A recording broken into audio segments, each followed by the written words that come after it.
Edward I've been Leos. looking forward to this segment. I sit down with a dear friend of mine, the CEO of The Hotel Guide, to talk about holiday travel trends. And you won't believe some of the ideas that he has, from a silent vacation where no one is allowed to talk to a generational voyage with Grandma and Grandpa. Check it out.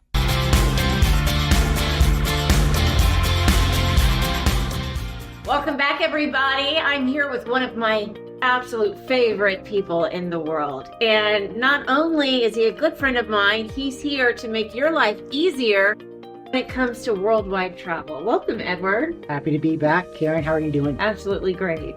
And happy holidays, too. Likewise. So, Edward, you own The Hotel Guide. And how is that publication going? Oh, the publication has been amazing. It's actually in our 31st year. And so we're going to be knocking on 32 going into next month. We just finished our Best of Awards edition. And it's a complete digital travel network now. So we've got a lot of good things happening with it. So we went from San Antonio, now we cover the entire world. That is amazing. And you know, people are really getting back into the swing of travel since the pandemic. What are some things that have changed? Well, experiential travel has just been one of the hot topics for a lot of people. Obviously, post-pandemic, you're seeing people wanting to do more things where it's not just going to a hotel or to a destination. They really want to get a feel for making that memory and kind of having that good time. Also, the multi-generational travel is really taken off. People traveling with parents, grandparents, and being able to see that happen.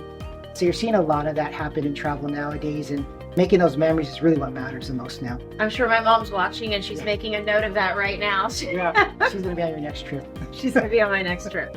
Okay, I'm not surprised that experience travel is number one, because we are always on our phones, on social media, and a lot of times you see these other people on trips doing amazing things, and that's really what's happening. It really is. I mean, you're seeing people taking it from the social side of things to the real world.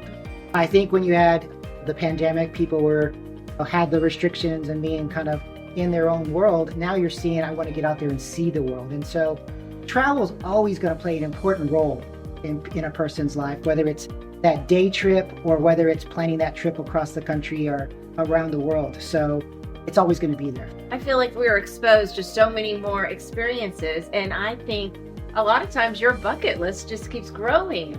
We're exposed to so much. It's funny because I have a podcast as well. And in that podcast, I've talked to so many people who travel a lot and not so much. But the bucket list is always there. Always there. Always there. Okay, so let's talk about trends. Okay, obviously we know the top two. What else can you give us? We're talking luxury travel is big. Luxury travel and sustainability travel are two big things coming up for 2025 and beyond. And so luxury is different to each of us.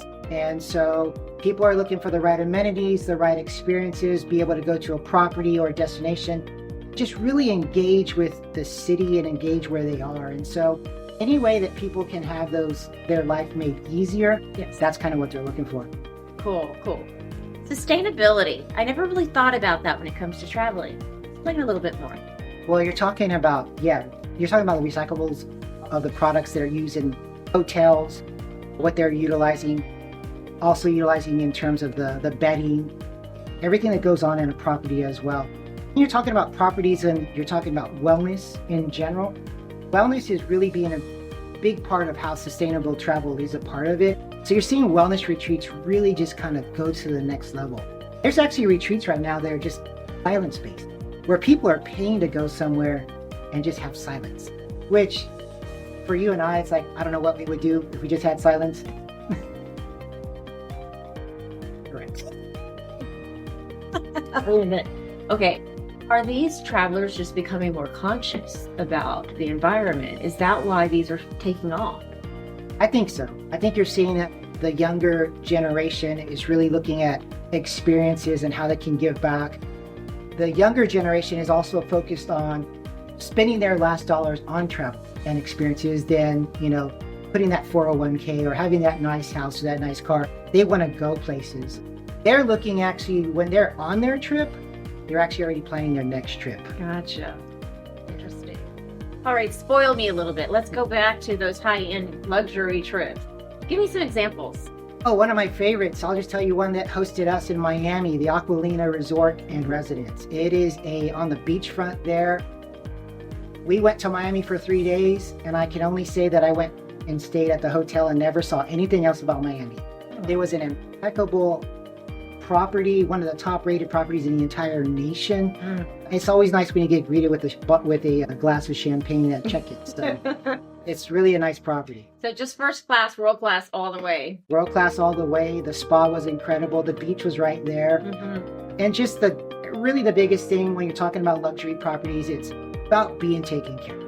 And the customer service was really off the chain. How do people reach out to you or do their homework so they can plan the best trip possible? Our website, it's our corner of the world. It's thehotelguide.com. So that's hotelguid.com. All right. Anything else you'd like to add? The biggest thing is travel. Travel and make memories. Engage in those